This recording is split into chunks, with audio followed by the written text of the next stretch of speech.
How are you, Chuck? I'm real good. Good to see you. Good to see you too.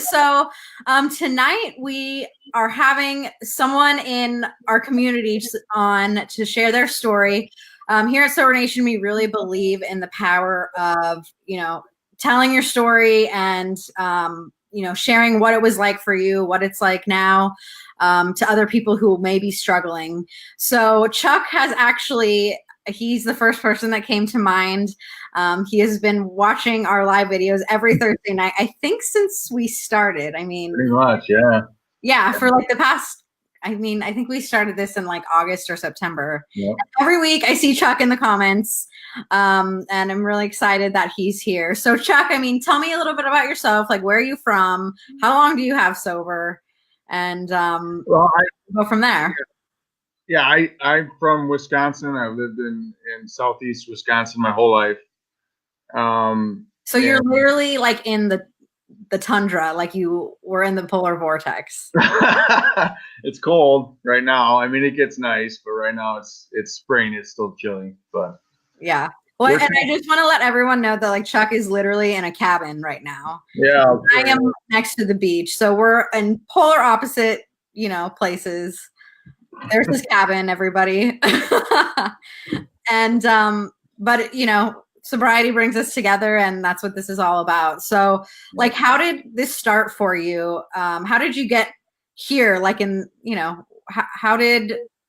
what led you to get sober? Okay. Well, I'll try to keep a long story short. Yeah, let's hear it. But I started drinking and drugging real young.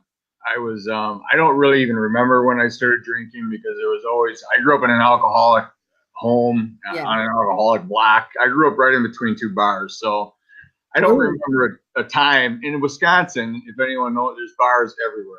There's a church on one corner, a bar on the other. So there's not much else to do except go to church and right? When you're sick at church, go to the bar, yeah. So I don't know when I started drinking. There was always booze around. I'd find a half glass of something, I'd slam it. So I don't really remember, but I started getting high when I was 7, like in second grade. Oh my gosh. Yeah. Yeah. So it was, and I knew it was, I had to have known it wasn't right and kind of weird. Yeah. I just did it. And I felt that's super young. A lot of people experiment like with alcohol and drugs when they're 13, 14, but that's so young. It's young. And I have 2 daughters who are adults now. And I think when I was raising them, I couldn't imagine if I found out my kids were 7 getting high. Yeah. Yeah. That's, And real quick, I just want to say hi to Lawrence, Angel, my mom, and Rebecca. Hey, everybody. We're glad you're here. All right. Sorry, Chuck. No, that's all right. And so I started real young, and it just progressed like everybody's disease progressed. So throughout grade school, elementary school, it just got worse. Some people start when they're 18, 19, and by college they're getting into trouble I don't know. Everyone's progression is different. And by the time I got to high school, I was a full-blown addict alcoholic.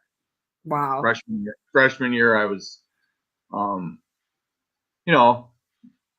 trouble. in trouble with the law. I was in trouble with the school. I had the wrong group of friends. Kind of like. So you were just like destined to get sober, pretty much. It was either that or die. Yeah. Truly, if things hadn't happened the way they did, I don't believe I would have made it. And there's a lot of statistics out there. Right. And I would have been one. That's how I see it. Right.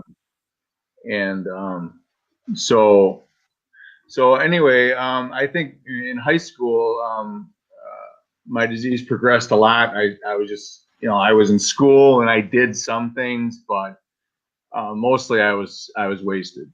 Right. Either drunk or or stoned or tripping or coked up or whatever. And so what changed, I knew something was off. And what really happened to get me, things started changing is my senior year in high school, me and a couple other guys were driving in a car, and we were smoking dope and drinking, and I don't know, just doing drugs. And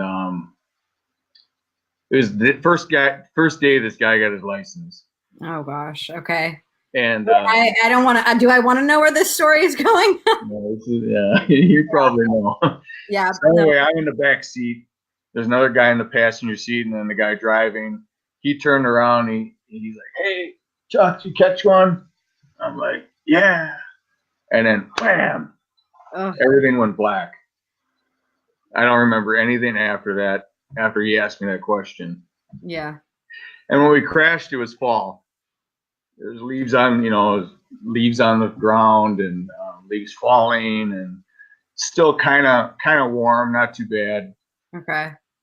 For Wisconsin. And, right. Okay. What is that, like 30? Yeah, it was probably like in the 40s or 50s. Wait, I have a question. So when you were, from the age of 7 till up until now, and I know you said you grew up in an alcoholic home, did your family know that the extent of your use? This is the thing, is the family, they didn't know really, but I think it was, I hate to bring this up, but there's a show called Shameless. I love that show. That's kind of what my house was like at that time. Okay. It was just chaotic. Okay. And everybody was all over the place. Yeah. With their own dysfunction. So they probably, I don't know if they knew. I don't know for sure if they knew or not, but everyone was kind of doing their own. Everyone's doing their own thing. Their own drug. Right. Okay. I get it. Yeah. Very dysfunctional, and now you're in this car accident. So I'm in this car accident, and it's fall when I crash. I wake up. All I remember, I wake up, the doctor's flashing a light in my face. And he's like, Chuck, do you know where you are? And do you know where you are? And I woke up, and the first thing out of my mouth was, I'm in Hawaii.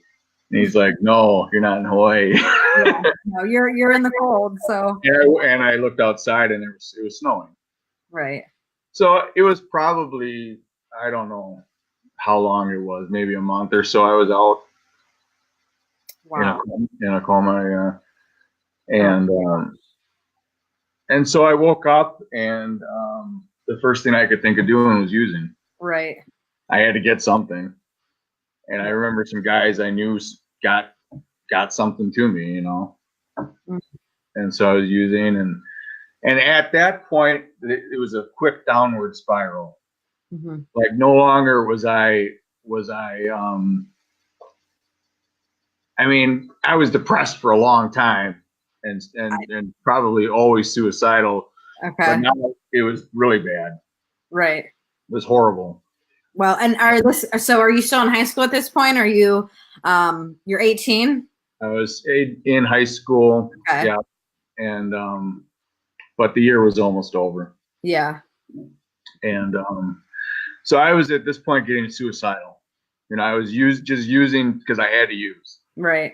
I wasn't using for enjoyment or, you got to figure I was using for sure since I was 7, and that's so over 10 years. Right. So it got really, yeah, just hard liquor, cocaine, whatever. And so I was pretty screwed up and suicidal. And in the end, what happened for me was when I was growing up, I saw a guy on the street I grew up on that he hung himself. Oh my gosh. Yeah. So that always stuck in my head, and I thought to myself, well, that's how I'm going to do it. Right. Okay. So I made a noose, Mm. and I was like, I can't live. I can't exist anymore. I can't do this. Right. And so I put a rope around my neck. Mm-hmm. I think I wrote a note to my family Mm. and said, I'm done, whatever. And I was looking for a place to tie the rope, and I went into the bathroom, and I'm in the bathroom, and I'm like, there's nowhere to tie this damn rope. Yeah. So I couldn't even. I mean, you're in a lot of pain, you know? I was in a lot of the agony. And at that point, I didn't really want to kill myself, Right. but I didn't know anything. I didn't know a way out Sure. of this torture, this disease. Well, you're just in a car accident. You're using. You can't Right. stop using. I mean, your family's, who everyone's doing their own thing, right? Right. And Right. I mean, yeah. Yeah. So at that point, I fell to my knees. Mm-hmm. I fell to my knees, and I just started bawling. And I didn't really have a concept of God. I mean, we kind of went to church on holidays, that type of deal. And we fought on the way there. We fought on the way back. Oh, you're going to church or the bar, right? I mean, I want to go to the bar. I want to go to church. But if you don't find God at this place, you can find God in the alcohol. So there you go. You know. Right. So I said out loud, I remember I said, I don't know if there's a God, Yeah. but if there is, I need help. And at that moment, it's like something clicked in my head. Something changed, and I got help. I don't remember exactly how it came to pass, but I went to treatment for 30 days. Yeah. So I went to treatment for 30 days, and you're 18, and I mean, at this point in time, this is what, 31 years ago? This is the late 80s. Okay. Yeah, so late I 80s. wouldn't imagine there was a lot of 18-year-olds in there. Well, there was a section where there were younger crowd. Yeah.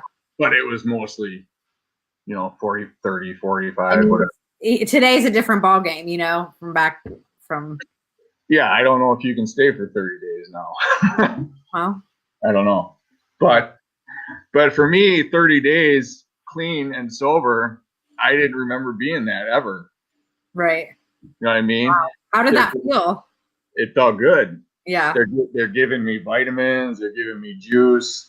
We're going to groups. We're talking. Right. And I'm like, this is a trip.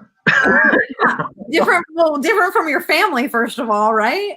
Right. Yeah. I didn't know. We didn't talk. We yelled. So they're talking. They want to talk about feelings and this and that. And I didn't. That was foreign to me. Right. Was expressing my emotions and saying, this is what's going on with me. And my mom says God had other plans for you. Melissa is saying hello from New York. Sean's from Ohio. Cheryl says she's hello from Seaside, Oregon. Hi, Joey. Hi, Rhiannon. Nicole, you press share. That's how you invite someone and type their name. All right. Sorry about that. I just wanted That's all right. Hi, everybody. to. Glad you're watching. Yeah, Chuck's usually in the comments. Now he's on. Yeah, this is great. So basically, I went to treatment for 30 days, and I remember in treatment they wanted us to go to recovery groups. Right. They outside of AA or NA. Yeah, 12-step AA or NA outside of the treatment center, and I wouldn't go. I was stubborn. I'd do everything they were doing in there, but I wouldn't go to any outside groups. Yeah. But they didn't make you. They were like, it's your choice. And that's how it should be. It should be your choice. Right. And so I just figured, I felt so good. I was kind of on a pink cloud. I was in a honeymoon. Like I had never felt like this. You're getting like nice, good food, right? Yeah, good vibes. People are hugging me. I thought this is great. So I thought I got this handled. I'm getting discharged on this date. I got it handled. I got enough head knowledge. Right. I can remember everything they're telling me I got to do when I got a treatment, and I'm going to do it.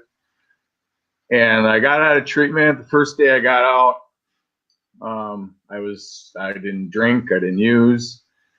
Next day, somebody came, a guy I used with, came knocking on my door. Nobody was home. He's like, "Hey, dude, you're out." I'm like, "Yeah." He's like, "Hey, you want to go get high?" I'm like, "Okay." I was like, Okay, so you had like no defense, you know? I was gone. Yeah, and for another 6 months. And you know, when they say when you go back, it's worse. It was worse. Yeah. It was Yeah, horrible it gets worse, and it gets worse more, faster. Yeah, because I knew what it was like now to be clean and sober, Yeah. at least in the treatment setting. Right. You know, Right. which Have is that nice safe structure around. yeah, which is good. I mean, I'm not saying anything bad about it, but I mean, I didn't know how to live Right. without drugs and alcohol, Right. and so for another 6 months, I pounded it down hard, and drinking hard liquor again, and all kinds of drugs. And when I hit bottom the last time, I just remember my dealer was coming to my house, was gonna come over and pick me up. We were gonna go use. Mm-hmm.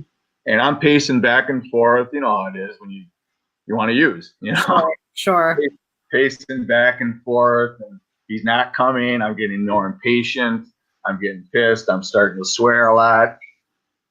And I just picked some, inanimate object up, and I threw it across the room, and I'm getting more pissed that there's a cat in the room. I kicked the cat. And what's that? I said, poor little cat. You know, that little cat.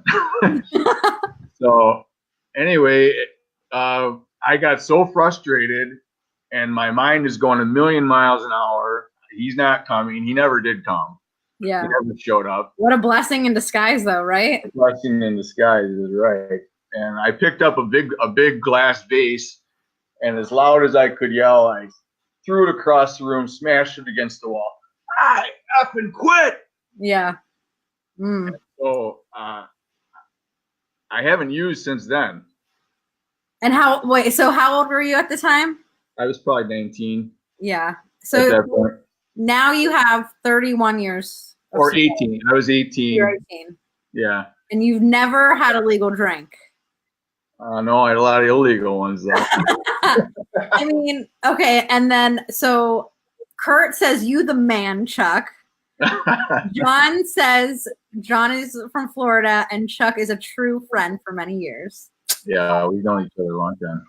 Sean says, and I think Hannah says it's story your daughter on Hannah's account. Woohoo, go dad.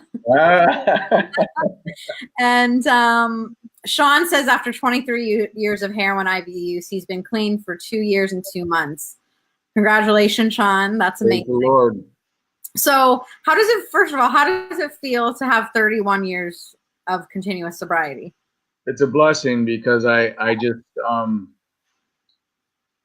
I can help people where other normal people can't. Yeah. I can give back what I've been so freely given. So I don't have to go back. And what's back there? Nothing. Yeah. Nothing but rubble. I don't need it. How has, 31 years, that's like I said, like I wasn't even a thought in 31 years ago. Well, let me tell you what happened. There's more. I don't want to run out of time. All right, let's hear it. So this is what happened.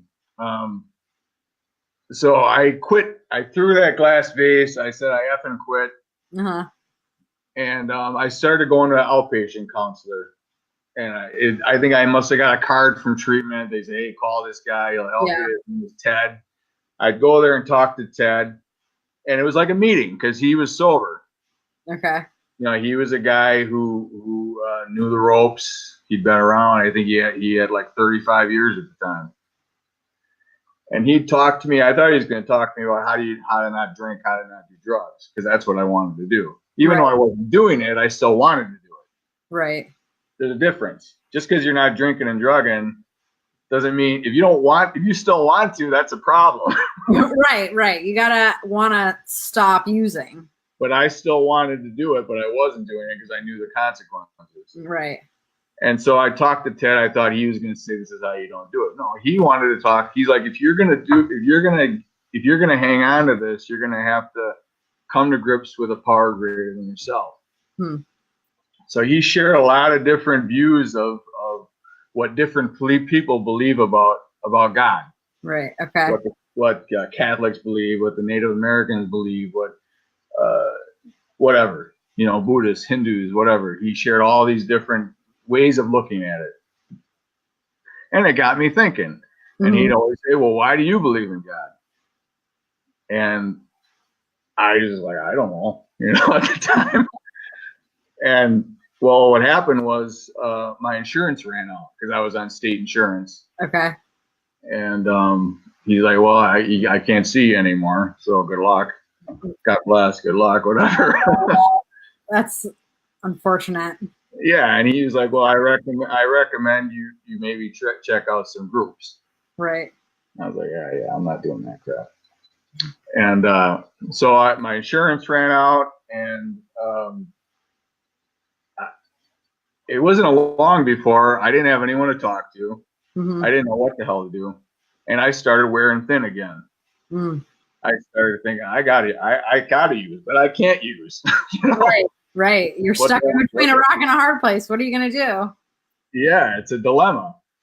And I started getting suicidal again, thinking, okay, that's my way out. No, that's not my way out. I can't do that. So I started thinking about what Ted said. Why do I believe in God? Right. And I laid on a lawn. I laid on a lawn chair. It was a nice, beautiful. In Wisconsin, it does get nice. Does it? What?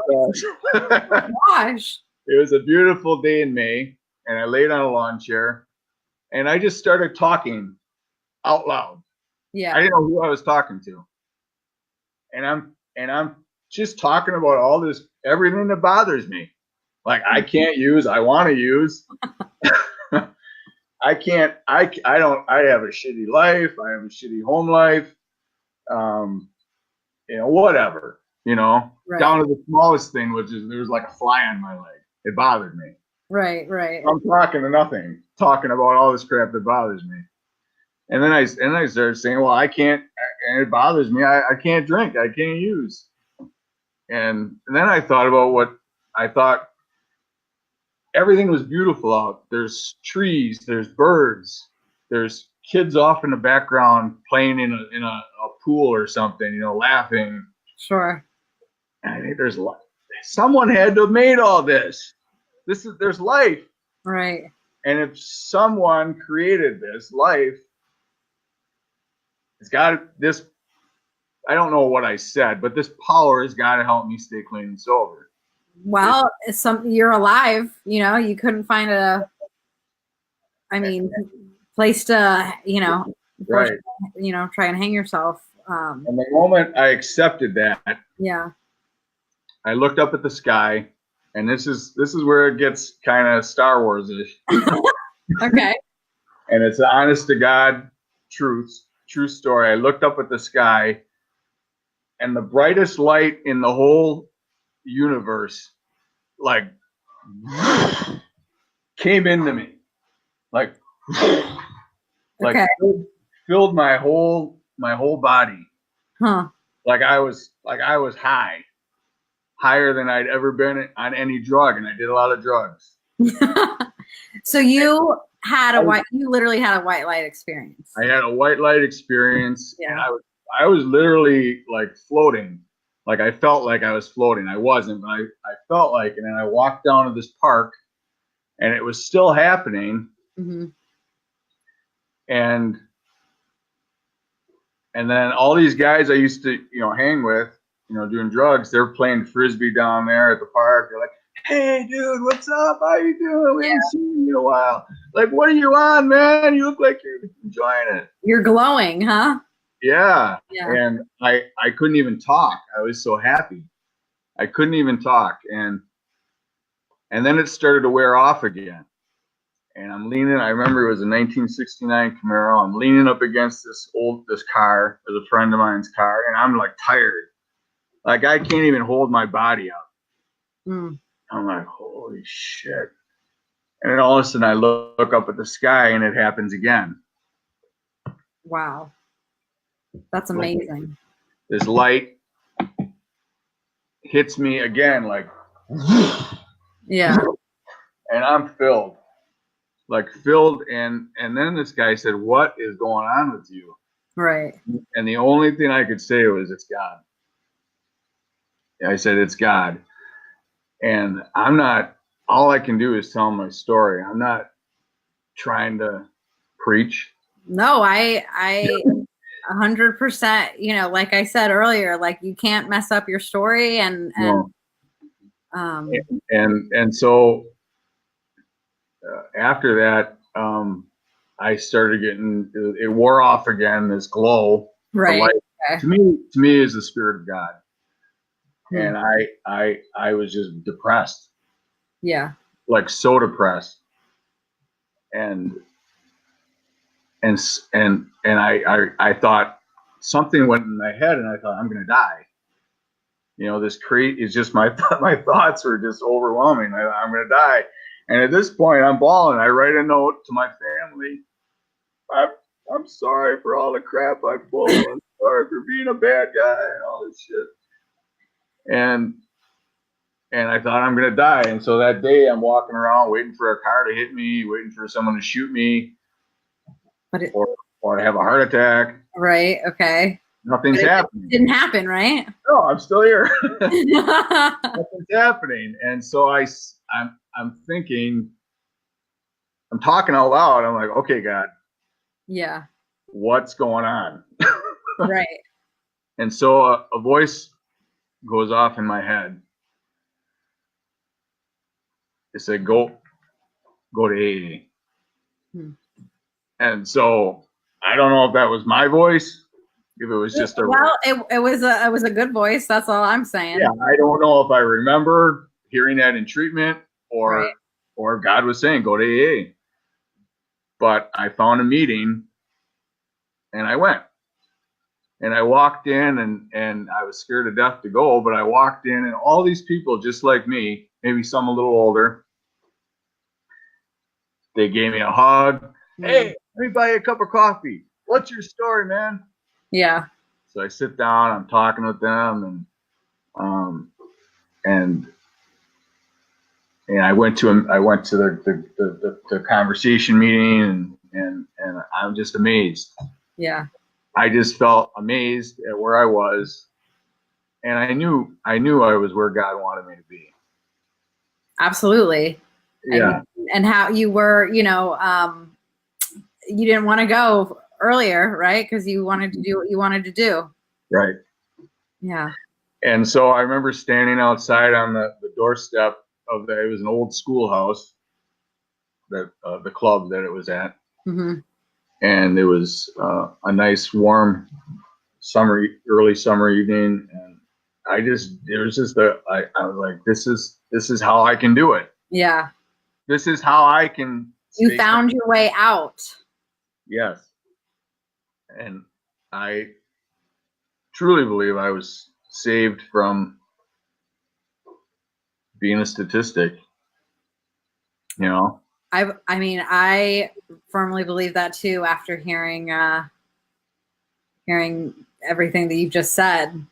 I mean, that certainly is God, you know, doing for you. A lot of people say what you cannot do for yourself. Right.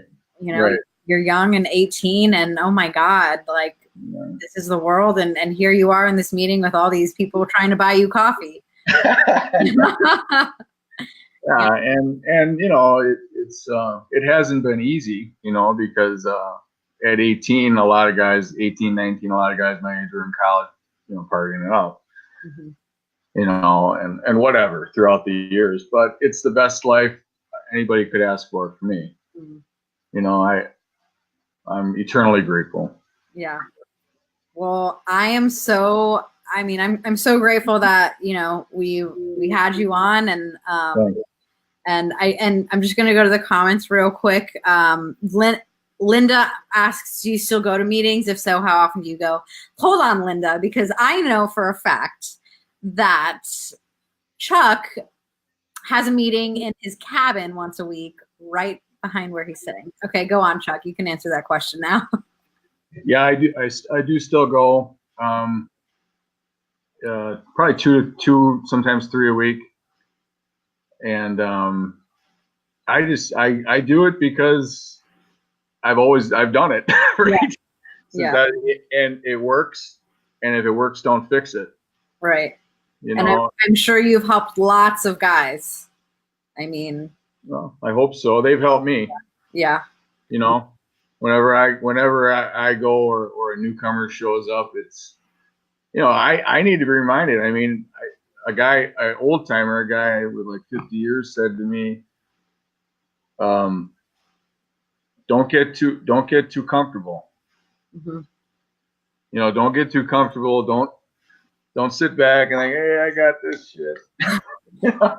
Well, clearly something has worked for you because, you know, you're 31 years. Whew, I can't. You can't keep it unless you give it away. So yeah. It you know, that's one reason we started this group here every Saturday morning. Mm-hmm. You know, it's a way to give back what we've been so freely given. Well, so if anybody is in the tundra in Wisconsin, hit Chuck up. Yeah, man. We got some good vibes over here. Yeah, for sure. You can go where it's cold. I won't be going there, but I will be, you know, we're talking right now. So. Well, come in June or July. It's nice. Okay. All right. For sure. Cool. I'll go eat some cheese up there too.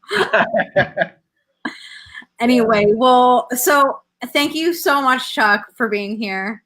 I really appreciate you sharing your story. I think we're going to do this like once a month.